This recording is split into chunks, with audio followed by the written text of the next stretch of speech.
Yun. Okay guys, unboxing tayo ngayon. May dumating tayong pana from Samasab PH.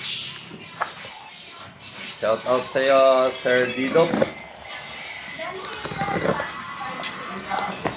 Unboxing tayo guys. Dumating yung pana natin. Hinaan tayo. Bali, ito nga pala ay mapapapunta kay Sir Enchong. Nagpaalam naman tayo na i-unboxing niya. Kasi order natin to kay Sir Didok na sinambot ni Sir Enchong.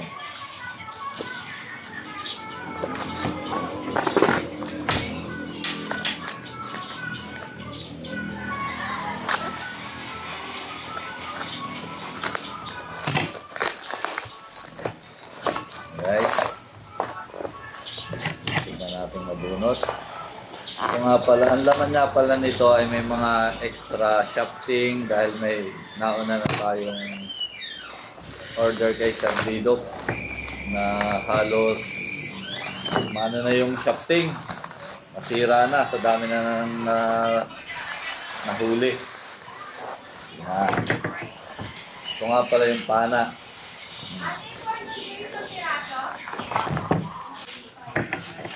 Guys. Okay na yung order. Sige. 500. May gulay. Magupit ko yata yung ano.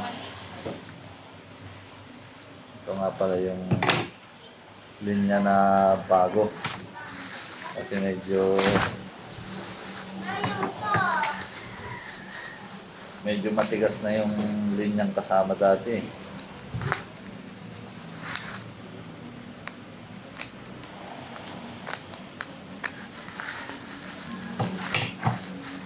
Tignan natin, kaya na siguro. And guys, hindi pa kaya.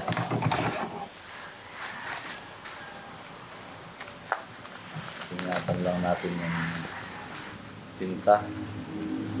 Baka masundot ng gunting. Yan. Pag gusto nyong umorder ng ganitong pan, chat nyo lang si Sir Didok Alonso o kaya ay i-search nyo yung Samasab PH. Pakikita ko sa inyo mamaya yung logo niya. Garantisado to guys. Hindi namamalya yung kanyang trigger mechanism.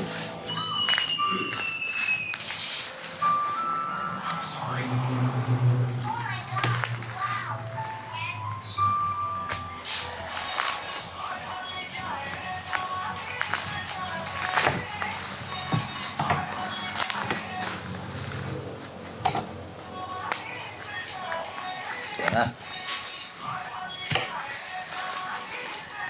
Meron pa sa dulo.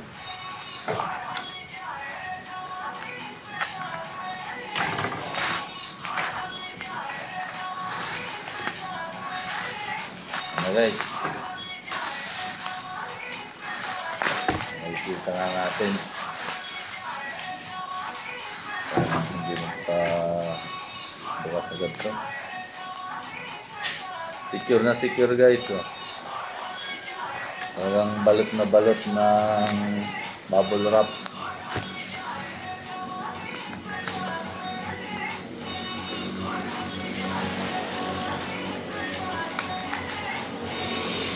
Yun. Yun. Nalabas na natin guys. Ito guys. Samasab PH. Ito ang pangalan ng ano. Free na yung paglalagay ng pangalan. Kay Sir Enchong.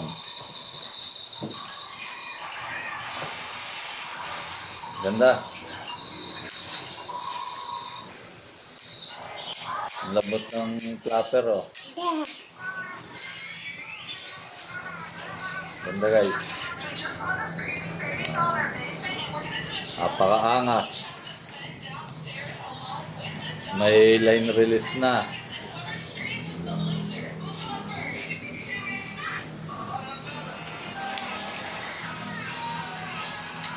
Ganda guys, sulit.